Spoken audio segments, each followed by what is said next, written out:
Hello दोस्तों, कैसे हैं आप। उम्मीद करती हूँ अच्छे ही होंगे। तो आज मैं आपको क्लास 12वीं का राज्यों का भाषा के आधार पर पुनर्गठन बहुत ही इंपॉर्टेंट टॉपिक करवाऊंगी। अगर आपको मेरी वीडियो पसंद आ रही है तो मेरे चैनल को सब्सक्राइब कीजिए, वीडियो को लाइक कीजिए और चलिए मेरी वीडियो की तरफ। तो अब हम पढ़ते हैं भारत में राज्यों का गठन। क्या है कि भारत को अखंड भारत बनाने के लिए सर्वप्रथम देशी रियासतों का एकीकरण बहुत आवश्यक था। उस समय भारत में 565 देशी रियासत थी। अब क्या है कि ये देशी जो रियासत है इनको मिलाना जरूरी था एक अखंड भारत बनाने के लिए।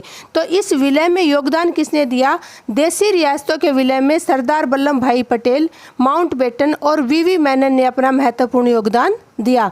क्या किया कि पंडित जवाहरलाल नेहरू ने इसको मिलाने के लिए मंत्री बनाया सरदार वल्लभ भाई पटेल को और सचिव बनाया वीवी मेनन को। फिर क्या होता है कि राज्यों का पुनर्गठन आरंभ होता है। सबसे पहले क्या किया जाता है? देशी रियासतों का विलय किया जाता है। ये विलय 3 चरणों में किया। किसने किया? वल्लभ भाई पटेल जी ने किया। तो पहला चरण क्या था? एकीकरण। स्वयं भारत में शामिल होना स्वीकार किया। मतलब जो रियासतें भारत में शामिल होना चाहती थी वो एकीकरण के अंतर्गत शामिल की गई, जो स्वेच्छा से शामिल हुई। दूसरा था अधिमिलन। जैसे जूनागढ़ और हैदराबाद ये नहीं चाहते थे भारत में शामिल होना, लेकिन ऐसे बीच में अगर इनको छोड़ते हैं तो अखंड भारत का निर्माण नहीं हो सकता। इसकी वजह से पटेल जी ने क्या किया? अपनी सूझबूझ और कौशल से जो है इनको अपने भारत में मिलाया। तीसरा जो चरण है वो है प्रजातंत्रीकरण चरण। इसमें क्या हुआ कि जो प्रांत विलय हुए थे भारत के अंदर उनमें क्या किया गया? संसदीय शासन प्रणाली लागू कर दी गई। लेकिन आज़ादी के बाद भी भारत के कुछ हिस्सों में अब भी जो है विदेशियों का शासन था। किसका शासन था? जैसे पुर्तगाली शासन गोवा, दमन द्वीप, दादर और नागर हवेली पर अभी भी था। और फिर है फ्रांसीसी शासन। ये पांडिचेरी, चंद्रनगर आदि राज्यों के अंदर था। संसदीय शासन प्रणाली लागू होने के बाद इन राज्यों को 4 श्रेणियों में बांटा गया। श्रेणी ए जो कि राज्यपाल के अधीन थे। दूसरा श्रेणी बी के जो राज्य थे वो राज्य प्रमुखों के अधीन थे या उन नरेशों के अधीन थे जो उन रियासतों के पहले होते थे। श्रेणी सी और डी जो थी वो राष्ट्रपति के अधीन थी। कांग्रेस का जो है नागपुर अधिवेशन हुआ था 1920 में, और इसमें जब तो भारत आज़ाद भी नहीं हुआ था तभी ये बोल दिया गया था कि जो राज्यों का पुनर्गठन होगा वो भाषा के आधार पर होगा। लेकिन जब देश आज़ाद हुआ 1947 में तब जो है देश की अर्थव्यवस्था बहुत ही ख़राब थी। देश की अव्यवस्था जो है वो बुरी हालत में थी, क्योंकि उसी समय क्या हुआ? विभाजन शुरू हो गया था। अब क्या होता है कि विभाजन होने के बाद भारत में 565 जो देशी रियासत थी उन सभी को भाषाओं के आधार पर अगर राज्य बनाया जाए तो पूरा देश क्या हो जाएगा? टूट जाएगा। लेकिन भाषा के आधार पर फिर भी जो है प्रदेश बने, और सबसे पहला जो प्रदेश बना भाषा के आधार पर वो था आंध्र प्रदेश। क्या इतिहास रहा आंध्र प्रदेश बनने का कि मद्रास में उस समय तमिलनाडु, आंध्र प्रदेश, केरल, कर्नाटक आदि राज्य एक ही में थे। किसमें? मद्रास में।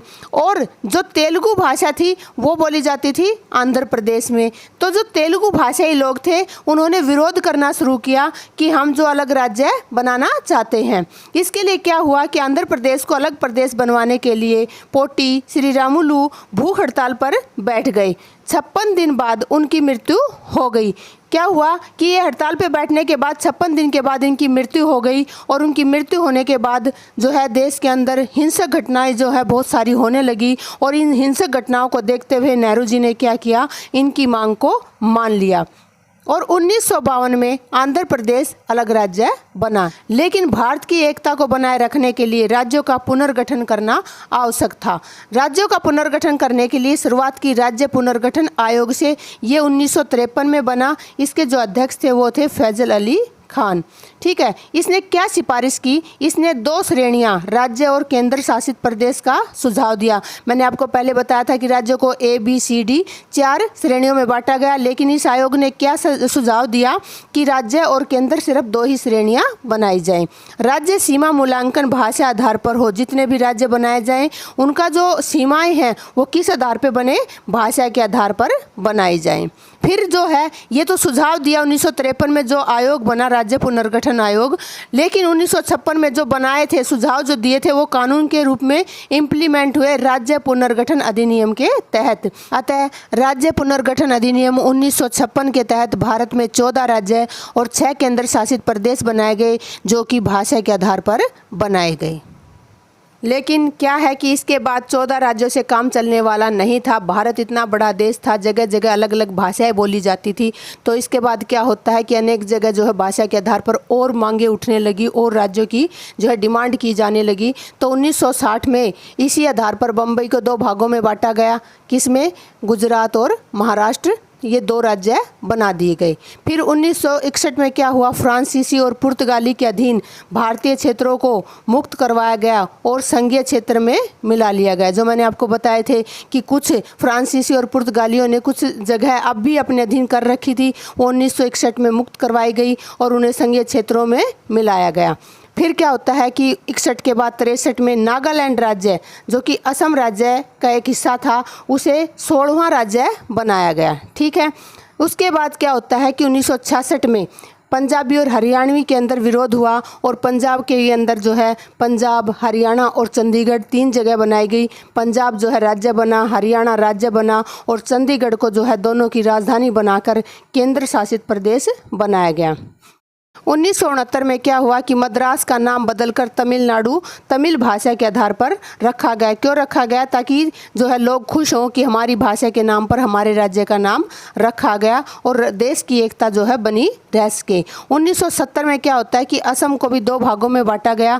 कौन से? मेघालय और असम। असम को पूर्ण राज्य का दर्जा दिया गया, लेकिन मेघालय को उस समय पर पूर्ण राज्य का दर्जा नहीं दिया गया। उसके बाद 1973 में जो है मैसूर का नाम बदलकर कर्नाटक रखा गया। ये कन्नड़ भाषा की वजह से रखा गया। 1975 में सिक्किम जो है वो 22वां राज्य बनाया गया। हिमाचल प्रदेश, मणिपुर, मेघालय राज्यों को पूर्ण राज्य का दर्जा प्रदान किया गया। आप सभी को मैंने पहले बताया है कि इनको पूर्ण राज्य का दर्जा प्रदान नहीं किया गया, लेकिन बाद में इनको पूर्ण राज्य बनाया गया। पहले अरुणाचल प्रदेश, मिजोरम को नए संघीय क्षेत्र बनाया गया था, लेकिन 1987 में इन दोनों के साथ साथ, दोनों कौन से? अरुणाचल प्रदेश और मिजोरम के साथ साथ गोवा को भी राज्य का दर्जा दिया गया। मतलब क्या है कि इनको संघीय क्षेत्र से राज्य में परिवर्तित कर दिया गया। फिर क्या होता है? सन 2000 में 3 नए राज्य बनाए गए। सबसे पहले मध्य प्रदेश में नया राज्य बना छत्तीसगढ़। यह देश का 26वां राज्य था और इसकी स्थापना 1 नवंबर 2000 को हुई। दूसरा जो राज्य बना वो उत्तर प्रदेश में से बना। क्या नाम था? उत्तराखंड। यह देश का 27वां राज्य था और यह 9 नवंबर 2000 को बनाया गया था। तीसरा जो राज्य बना वो बिहार में से बना। क्या नाम है? झारखंड। और यह देश का 28वां राज्य था। इसकी जो स्थापना है वो 15 नवंबर 2000 को हुई थी। फिर आगे बढ़ते हुए 2 जून 2014 को आंध्र प्रदेश में से एक और राज्य बना, तेलंगाना, और यह देश का 29वां राज्य था। अब तक आपने पढ़ा कि देश में कितने राज्य हो गए थे? 29 राज्य। लेकिन 31 अक्टूबर 2019 को जो जम्मू कश्मीर राज्य था उसको तोड़ के 2 केंद्र शासित प्रदेशों में विभाजित कर दिया गया, यानी एक राज्य खत्म हो गया। ठीक है। अब कितने राज्य बचे? 28 राज्य।